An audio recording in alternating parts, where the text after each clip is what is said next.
পরে জিজ্ঞাসা করা হলো কি বলেছিলেন, তিনি বললেন আল আব্বাজান বলেছেন আজকের পর তোমার আব্বার কোনো কষ্ট থাকবে না,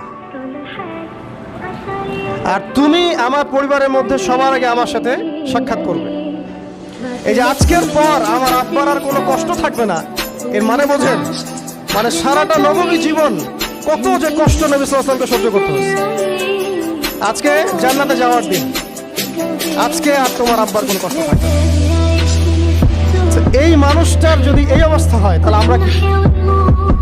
আল্লাহ পাক সেই মানুষটাকে এই সূরা দুটো শোনাচ্ছেন, আমি কি তোমাকে এতিম পাই নাই, তোমাকে পথভ্রষ্ট পাই নাই, হেদায়েত দেই নাই, ভরণ পোষণ করিনি, আমি আল্লাহ তোমাকে ছেড়ে দেই নাই, শীঘ্রই তোমাকে দান করব, হ্যাঁ তোমার বোঝাকে আমি হালকা করিনি।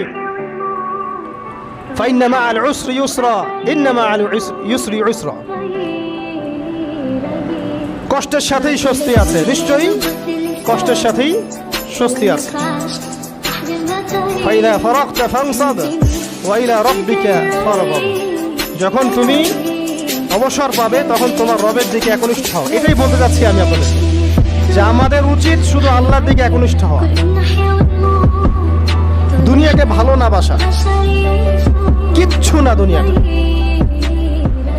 আমার চেয়ে ভালো আপনারা এটা জানেন না, কিচ্ছু না দুনিয়াটা, মানে মুহূর্তে ডিজাস্টার হয়ে যেতে পারে। আর যাদেরকে নিয়ে এই দুনিয়া, আমাদের মা বাবা ভাই বোন আত্মীয় স্বজন স্ত্রী সন্তান, এরা সবাই যে যার হক চাচ্ছে, তাদের হক দিয়ে দেন, আপনি খুব ভালো, দিতে পারবেন না আপনি ভালো না। সারাটা জীবন করতে থাকেন, দেখবেন একদিন দিতে পারেন নাই, সে আপনাকে চিনবে না। নবী সাল্লাল্লাহু আলাইহি ওয়াসাল্লাম বলেননি কথাগুলো, জাহান্নামে যাওয়ার কারণ উল্লেখ করেন নাই? কিসের আত্মীয় আর কিসের আপনজন আর কিসের অফিসের বস আর কিসের কি, সবাই সবার স্বার্থ নিয়ে পড়ে আছে। শুধু একজন সত্তা আপনার কাছে স্বার্থ চায় না, সে কে? আল্লাহ পাক। এটা যদি বুঝতে পারেন তাহলে দেখবেন মনটা আল্লাহর দিকে নরম হয়ে যাবে। আর মুসলিমদের এখন এই মানসিক আত্মশুদ্ধিটা বেশি দরকার। আমরা কেন যেন অস্থির জাতি হয়ে গেছি, এখন মানসিকভাবে শান্তি নেই আমাদের মধ্যে। খেয়াল করে দেখবেন সারা দিন দুশ্চিন্তা, দুর্ভাবনা, পেরেশানি। নামাজে আসি তাও মনে হয় যত তাড়াতাড়ি নামাজ শেষ করতে পারলে বাস, 5 মিনিট 4 রাকাত নামাজ। আর ইমাম যদি ভুলে 10 মিনিট পড়ায় তো চাকরি নট। খতিব খুতবা দিবে 30 মিনিট ঘড়ি ধরে বলে দিবে, ভুলে যদি 10 মিনিট বেশি দিয়ে ফেলছে, আজকে আসছেন ভালো কথা, হাদিয়া নিয়ে যান, পরের দিন আর আসেন না। অস্থির, অস্থিরতার কারণ দুনিয়ামুখিতা, আল্লাহ থেকে দূরে থাকা। অস্থিরতার কারণ কোরআন থেকে দূরে থাকা। অস্থিরতার কারণ নিয়মিত সুন্নাহর উপর আমল না করা, ডেইলি জিকির আজগারগুলো না করা, ডেইলি কোরআন তেলাওয়াত না করা, হাদিস অনুবাদ সহ না পড়া, দিনের জ্ঞান চর্চা না করা, দিনী হালাকাগুলোর মধ্যে না বসা। অস্থিরতার অনেক কারণ, টাকা পয়সার পিছনে ছোটা, বাড়ি গাড়ি স্ট্যাটাসের পিছনে ছোটা, এবং এই লোভ, এই লালসা আপনাকে স্থির থাকতে দিবে না। অস্থিরতার কারণ এই যে আমরা বলি মেটেরিয়ালিজম, আমরা বলি বস্তুবাদিতা, এগুলো অস্থিরতার কারণ। এগুলো কখনো আপনাকে স্বস্তি দিবে না। আপনি যত দৌড়াবেন দুনিয়ার পেছনে, দুনিয়া আপনার থেকে তত পালাতে থাকবে।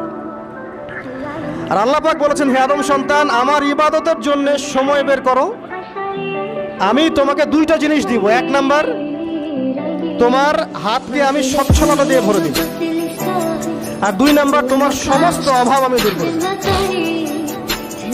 যে ব্যক্তি আল্লাহর জন্য সময় দেয়, আল্লাহর জন্য বাঁচে, আল্লাহর জন্য মরে, সব কাজ আল্লাহর সন্তুষ্টির জন্য করে, দেখবেন ও মনের মধ্যে শান্তি আছে।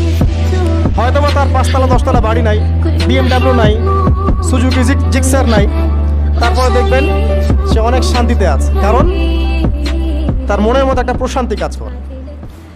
আর যে ব্যক্তির মধ্যে দেখবেন আল্লাহর কনসিয়াসনেস নাই, ইবাদত নাই, কোরআন সুন্নাহ এগুলো কিচ্ছু নাই, দুনিয়ার সব আছে, দেখবেন ব্যাংক ব্যালেন্স, টাকা পয়সা, মনে শান্তি নাই। এই মনের শান্তিটাকেই উসমান রাদিয়াল্লাহু আনহু বলতেন যে আল গিনা, মানে ধনাঢ্য, ধনী বলি না আমরা, এটাই হচ্ছে ধন, কিছু না।